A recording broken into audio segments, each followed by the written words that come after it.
Friends, రాష్ట్రంలోనే తొలిసారి చంద్రబాబు సంచలన రికార్డు. ఈ విషయాన్ని తెలుసుకునే ముందు వీడియో మీరు కంప్లీట్గా చూడండి. అప్పుడే మీకు కంప్లీట్ ఇన్ఫర్మేషన్ ఏంటో అర్థమవుతుంది. అదేవిధంగా చాలామంది వీడియో చూస్తున్నారు కానీ సబ్స్క్రైబ్ చేసుకోవడం మాత్రం మర్చిపోతున్నారు. దయచేసి సబ్స్క్రైబ్ చేసుకోండి. సబ్స్క్రైబ్ చేసుకోవడం వల్ల నేను చేసే ప్రతి ఒక్క అప్డేట్ మీరు ముందుగానే పొందగలుగుతారు. అదేవిధంగా చాలామంది లైక్ చేయడం మర్చిపోతున్నారు. దయచేసి లైక్ చేయండి. లైక్ చేయడం వల్ల ఇన్ఫర్మేషన్ అనేది మనం చాలామందికి రీచ్ చేసే వాళ్ళు అవుతాం. ఇంకా లేట్ చేయకుండా వీడియోకి వెళ్ళిపోతాం. ఫ్రెండ్స్, ఆంధ్రప్రదేశ్ ప్రభుత్వం ఓటర్ అకౌంట్ బడ్జెట్పై ఆర్డినెన్స్ జారీ చేసింది. మంత్రుల నుంచి ఆన్లైన్లో ఆర్డినెన్స్కు ఆమోదం తీసుకుంది. ఆ తర్వాత గవర్నర్ ఆమోదం కోసం ఆర్డినెన్స్ను పంపింది. ఈ నేపథ్యంలో 4 నెలల కాలానికి టీడీపీ, జనసేన, బీజేపీ ప్రభుత్వం ఓటర్ అకౌంట్ బడ్జెట్ ఆర్డినెన్స్కు ప్రభుత్వం ఆమోదం తీసుకుంది.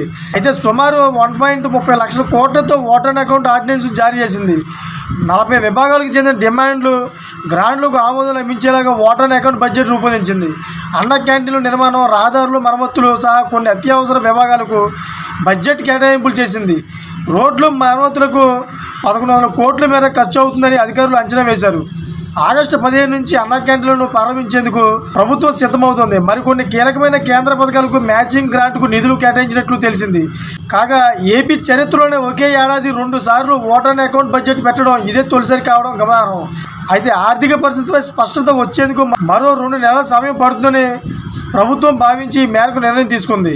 అయితే 2024 సెప్టెంబర్ నెలలో పూర్తిస్థాయి బడ్జెట్ ప్రవేశపెట్టే అవకాశం ఉంది.